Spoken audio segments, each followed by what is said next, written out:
Welcome to Ed Tech Tac Toe. I am Scott Azar, and I'm really happy you're here.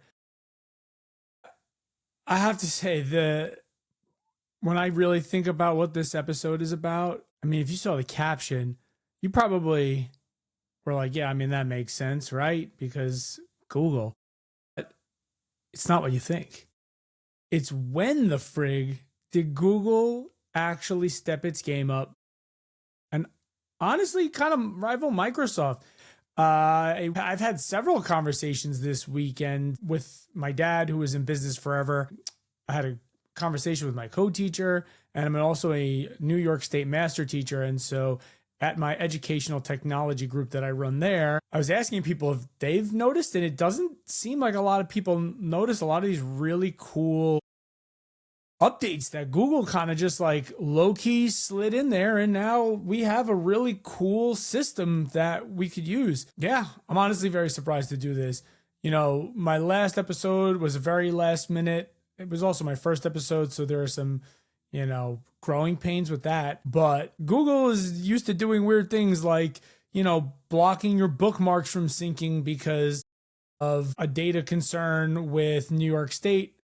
Which, check out my last episode if you're unfamiliar with this, but the short version is in New York State, we have Education Law 2D, which basically protects the privacy of students. And New York State and Google are Google's refusing to sign the privacy agreements. And so they're shutting off YouTube for students. They're doing a lot of different things, but the one that caught me as like a very bizarre thing, and listen, I'm not a computer science person, so there could be something in the network aspect of this that I maybe don't understand, but Google's Chrome sync is enabled. So like people could just send out things to the students and it'll sync everything across except bookmarks. Bookmarks, I feel like Google is just like, you know what? You wanna play these games?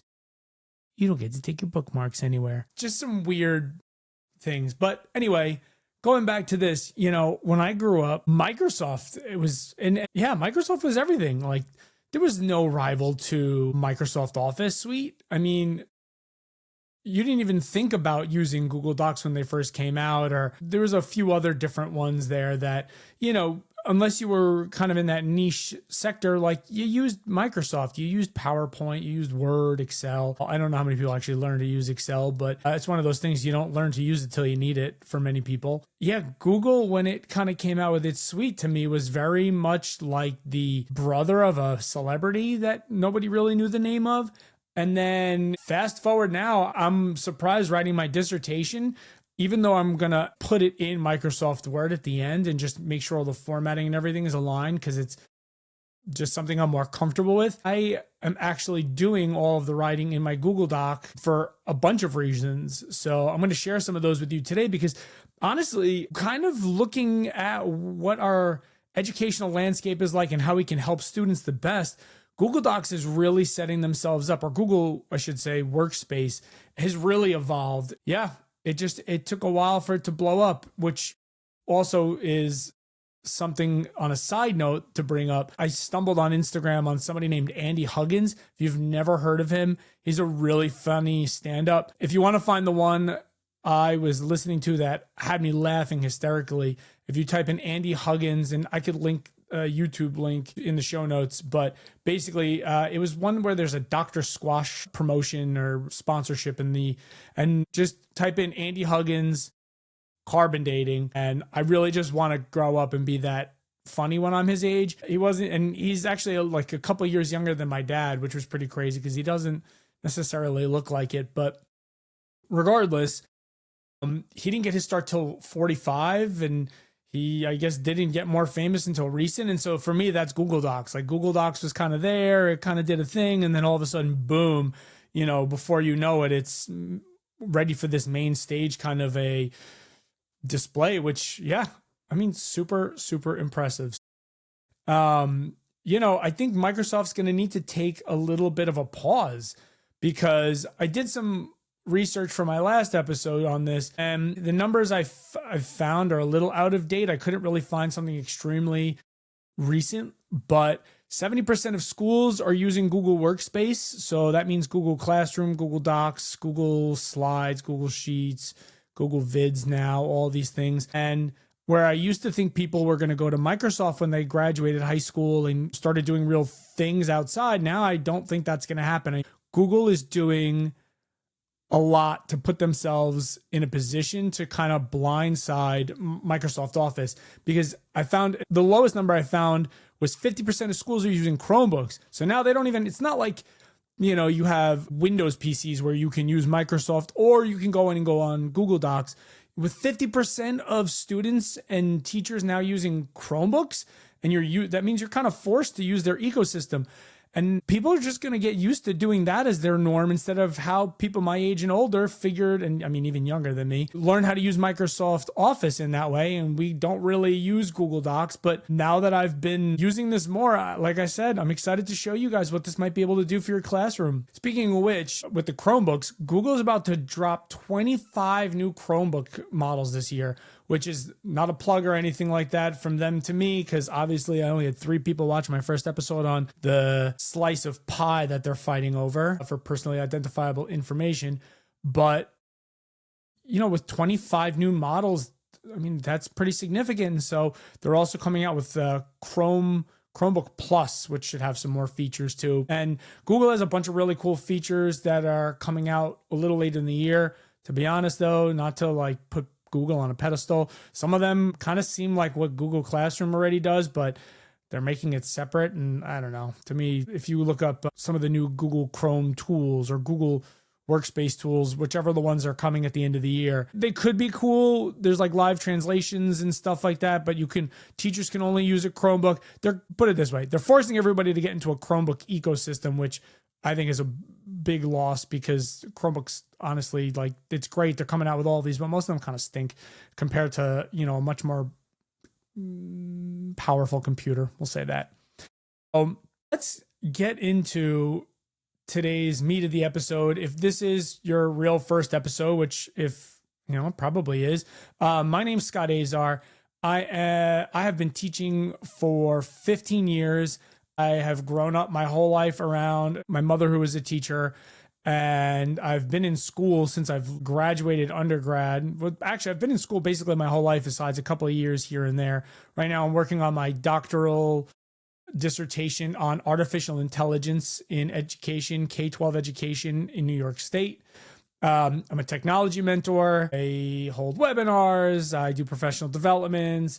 I work for Texas A&M, helping teachers learn how to infuse different practices in their science curriculums with and without technology. It's just how to teach the topic, but also I'm the tech guy I've become, which is cool. I'm fine with that. So I wear a lot of different hats, which leads me, I guess, to start this, because I realize this is something that many people could find useful. So I'm going to just share my screen, and let's get started on today's episode, where the point of EdTech-Tacto is to connect the winning and losing connections between educational technology and pedagogical ability, and make the experience for our students as best as possible. So I have my Google Doc open here, and one of the things to notice right off the bat now is they have these little features where there's a bunch of templates that are already here for you, where you could do some fun things like uploading some stock images of a cover photo. Some of this is cosmetic, this is a cosmetic thing. I'm just going to kind of play around here. But I guess what I'm getting at is, Google Docs used to be really boring, and now you can make them as fun as you want, or you can make them as official as you want. Unfortunately, I can't show you the document because of just weird things between New York State and our new science curriculum. But the formatting, we're trying to make our own labs that are kind of formatted the same way. And I was very surprised that we are able to do that on Google Docs now. Adding a cover photo is a super simple thing, but you can also add these custom building blocks now by just putting the @ sign. And by the way, if you're just listening to this, hopefully I give you enough of a verbal description to work with. And so when you hit the @ sign, you'll see that there are tons of different options now, like smart chips, which are great. You can add a date for something. You can make drop-down menus, which is so cool. I'll show you some of that in a second. Is something as simple as a stopwatch, or as random as a stopwatch, could be super helpful, or a timer for students. You can set different tasks where they can actually click that. You can assign it to different people and add a date. You can also just use placeholder chips. You can set some voting. So think about all the applications you can do here for group projects, or setting kids to, do a bunch of questions, and you throw a timer up there and now they can time themselves, or a stopwatch. Something that students struggle with is test taking. And so something I always tell them is, well, when you're doing this, why don't you set a timer? And so if you had stuff in a Google Doc, you can just throw in a timer, or maybe in a Google Sheet if that works. And yeah, you can make it your own. What's really cool is you can also link complete files, and you can go and make these building blocks. So building blocks, you can create custom ones, which will take a lot more time than I'm going to share right now, but they have pre-built ones where you can make a task tracker. And so you'll see that it will assign this task. You can assign different people. You can basically write, maybe you're going to split a group project up, so each kid gets a different role in that group. You have the dates. Maybe you have one person who's organizing everything, so you need information. So you could set dates in this. And then you could set the status where a kid can write whether they're in progress or if they've completed it, or maybe they need help. And so you can add and edit those really easily just with the drop-down menu. Google is making these very user-friendly. You can change the color and stuff like that. Now, for a teacher, think about it. If you're co-teaching, like I have 2 co-teachers, if I need to, I could do this with my collaborative lesson planning, because we get every other day, we might see each other, and during those times you could be tired. There's a lot of other things going on. We have meetings, whatever pops up. And so this could be a nice way where you assign people different things, and then you can keep track of them and see where they're at and set a date. And so that's super helpful. You can also look at setting up polls. You can just go through these, and then you can set up custom ones. And so I believe I set up a custom itinerary block, I believe. Yep.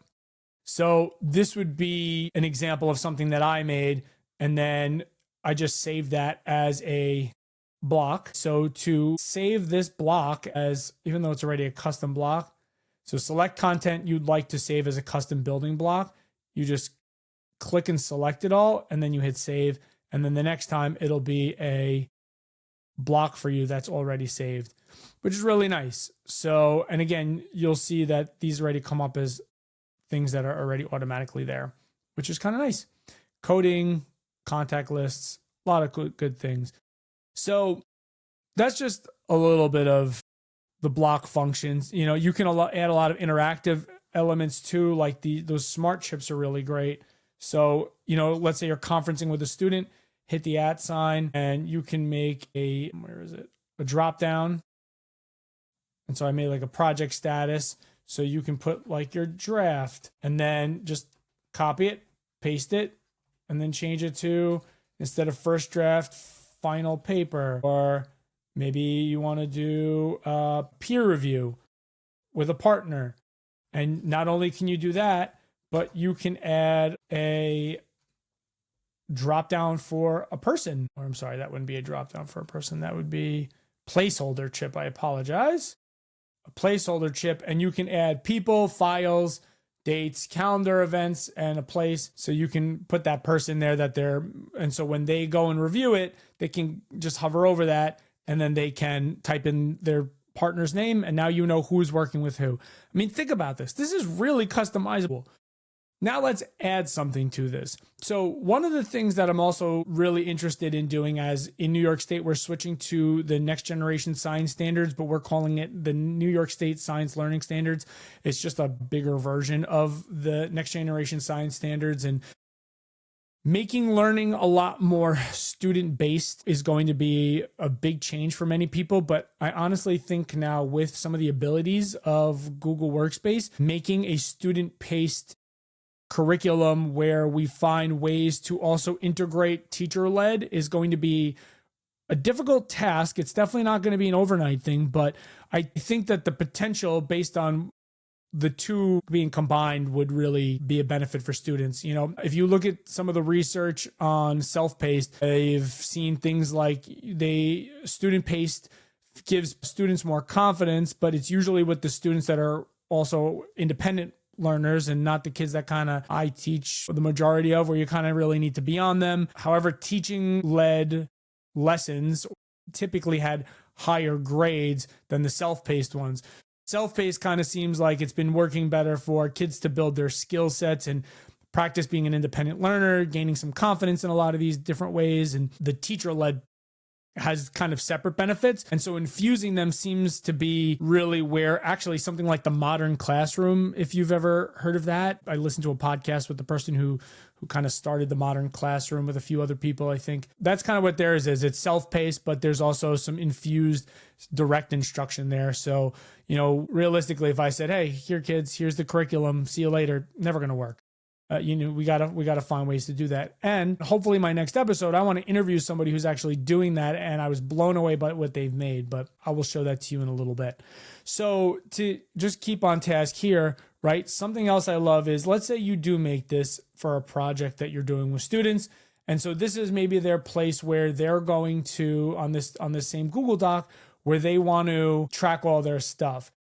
So one thing you could do is go to view and you can look at document tabs, and you can actually just name your page or your tab. And what's really cool about tabs is it does something a lot different than you would think. And I've been taking full advantage of this with my dissertation. So let's call this my planning page. This is going to be everything I need to plan my project. You can make this something where if you want a unit plan in here, this could be your unit map, or your kind of big overview look. And then if you hit plus, you can now start a new tab, and you'll notice that it's completely blank. The cover image is gone. Everything is gone. But don't worry, it's not far away. It's just right here on another tab. This basically turns this into like a 3-ring binder, but digital, where a Google Doc really probably should be called Google Workbook or something now. Not that I want the name to change, but it's not really just a document anymore. Before, like I was just saying with my dissertation, I had 800 Word documents with different things. I had this planning one, this outline, Now I've just said, forget it. And I just started a Google Doc, and I have my outline for each of the 3 papers that I'm writing. And then I have the actual papers themselves. I have a planning page. I have all that stuff in just one Google Doc. So I don't have to go searching around for being on one doc. I said, oh man, I need this now from that thing. I don't need to worry about that anymore. I have everything just planned in one place. And so think about that with unit planning, or if you do make something that is self-paced, can you take that and make the thing all like your notes for a unit? Or let's say you have different tasks that walk a student through something that they're learning. Just make them different tabs. And you can even right click it and add a sub-tab. You can to kind of nest one in another, and then you just can collapse them all. What's really great with this too is you could do fun things like adding emojis for kids. So you can, just jazz it up a little bit. But again, lots of customizable opportunities for your students and for you. So even though I'm focusing on what you could do in the classroom, to me, working with another teacher too, just the fact that Google is really easy to collaborate in real time, right? That has always had an advantage over Microsoft. I've never liked the online version of Microsoft. Maybe it's a comfort thing for me, but Google Docs, I guess it's been like this for so long that for me, this is the easiest way to do something where I want to work with another person quickly. The notebooks are really great because, you can also do things like where kids are adding models and seeing how their models change over time. You can do different drafts of the same story, so they don't have to keep going back and finding their different drafts in different documents. That's really easy now. They can just kind of track their changes over time. You can easily just differentiate your instruction instead of having very obvious different documents. Maybe you have different leveled things in here, and so you could see which level a kid has been completing, or they can self-check themselves and eventually see, can I go to the higher level? Again, lots of different opportunities I'm just trying to throw out there. But if you've never tried something called a hyperdoc before, a hyperdoc is basically a document where, if I had to try to give you an analogy, a hyperdoc is basically like the tree where the trunk of the tree, which is what I was going to say, and it just became the tree, is sort of your bulk. That's what students are going to be ascending as they're going through a lesson, maybe with multiple stages in it, or they're going through a unit. And then, like a tree, there's going to be branches that might bring them to other places, potentially or potentially not. And then they have to come back to the trunk to keep going. And so maybe kids are doing some, direct instruction video that you've made with Google Slides, which I'm going to show in a second, or they're doing reading an article. And so they go to a website to read an article, but then they're going to come back and they're going to answer something with that article. And so with a hyperdoc, you hyperlink a lot of docs. That's kind of where I'm sure the name came from, hyperlinking docs. But I actually really like it better on Google Slides. So let's check out what this could look like. And so if you didn't know this, Mac, or on a Mac, it's Command T. On Windows, it's Control T, and you can open a new tab on your keyboard. But another little free piece of information here is if you want to open a brand new Google Slide or Google Doc or Google Sheet or whatever it is. So like I'm going to open up a new Google Slides. If you just type in slides.new, it'll open up a brand new workbook for you. And so there's a lot you can do here. I'm going to save for a different podcast on, and you can actually see a lot of these things on my YouTube channel, Azar Sciences, where I have a small segment called Just the Tech Tip, where I just get rid of all the fluff. There's no introduction. There's nothing. My goal is to get you to learn how to do this one thing and then, just get back to teaching, because nobody wants to listen to these long introductions when you're just like, I need to know how to do this. So that's the point. And if you want something a little longer, I do have Just a Tech Tutorial, which is similar, but it just goes right into the actual tutorial overview of the platform. And so check me out on YouTube on Azar Sciences, plural. So one of the things you could do with this is by going to File and Page Setup, you can change this to the size of a paper, which is 8.5 by 11. And you can edit this in your theme builder. And basically you can just design this however you want. And you can do one of two things. If you want the kids to not be able to manipulate everything, go to View Theme Builder, keep adding slides, and you customize it however you see fit. You can also, I believe, get rid of these different layouts and you can add your own. And this is where you would make the background. You can take screenshots and just decorate it however you want. And if you do that, students won't be able to move it. So, you can just set something where, let's say you're making a Venn diagram, right? You could just take, even though I don't know why people use circles. I feel like nobody ever writes in parts of the circles. I have been using squares more and it's been much better. So let's just say you want to make a Venn diagram here. Right? And we close this. We can also name this. We can rename it Venn diagram. And if a student goes to interact with that, and when you apply the theme, you'll notice that you won't be able to move the circles anymore. And what you could do is help them even further by making text boxes and putting them outside of the slide and putting in different facts. And they can then, a kid would have to do is just drag and drop them. You could do it with shapes too, or you could do it with that and you can, make the backgrounds different colors. The sky's the limit. But that's basically where you can also add the interactive notebook part of this. And what's really cool is after you build this whole thing out, what's really nice is you can easily print them. And so a student can print them or you can print them. Think about just the control of a student to have the learning their learning preference if they want it in paper, or if you know a kid needs paper or something needs to be enlarged or whatever it might be, you could print it for them. And so then, they won't have a lot of the background stuff, but at least you don't have to make things twice. You make it the size of paper. And if you want it as a piece of paper, you print it out. You can also customize with your camera here. If you're in Google Workspace, there's two places where you can do some interesting things. So let's say you want to add an explanation about what to do on this slide.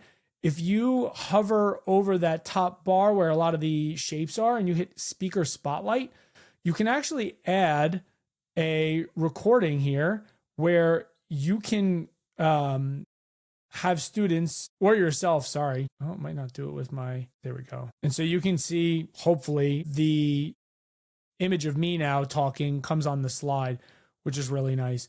So you can record little videos like this, or what might be also easier is there's a record button here. And so you can very easily, let me just do this really quickly.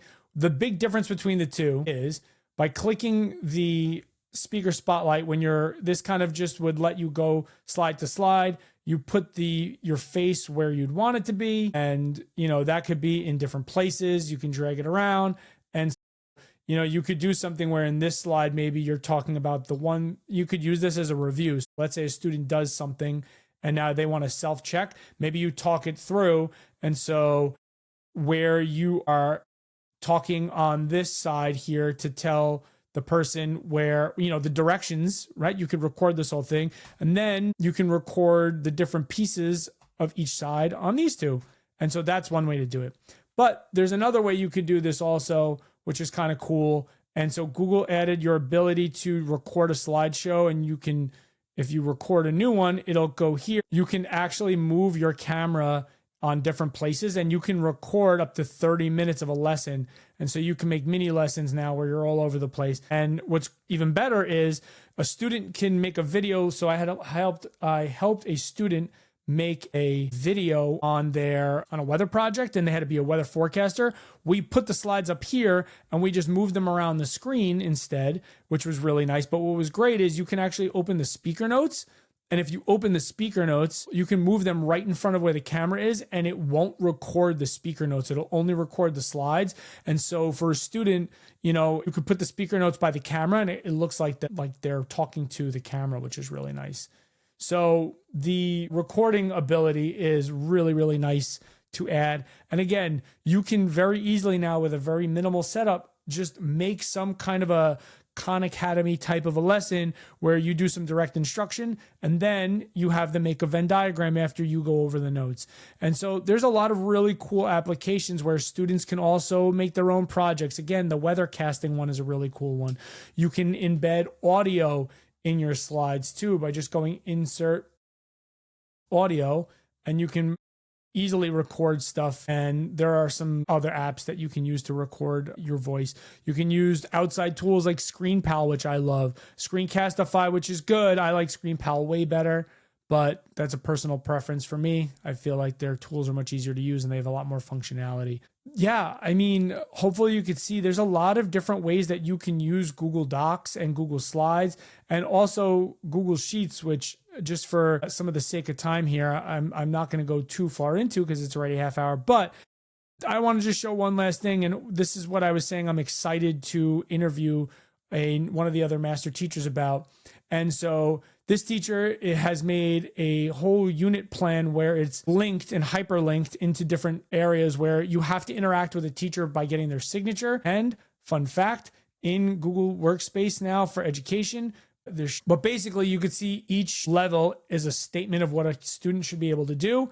And then they do that, and they still have to interact with a teacher for all their different levels. And then when they're ready to get to the end, they take a quiz. And basically you can say, all right, you could set a schedule. And by this day, every student needs to be here because you're going to take your quiz or your test on this day. And so you need to make sure you've gotten yourself to level 3 by this day. Basically, I want him to be able to explain is what I'm trying to get at. So yeah, like Google Docs really has added a lot of great features, and that really is not even the littlest bit of what it can do. I really hope that if you leave here with nothing else, you're at least excited or interested to go and explore all the new ways that you might be able to use Google Docs in your classroom, maybe for yourself. And, just the best way to do it is to dive in and just click around. Not even to mention, because I didn't even get into the stuff like where you can do voice to text and translate. And there's a lot of other tools that got embedded into this. I mean, and they're not even extensions. Like, I'm just talking about the stuff that's just in Google. It really, really is a much better experience than it ever used to be. So I'm excited to see where this goes. I found the e-signatures thing. I was looking in the wrong spot. It is there. So back to this for 2 seconds. If you go to tools, there's e-signatures.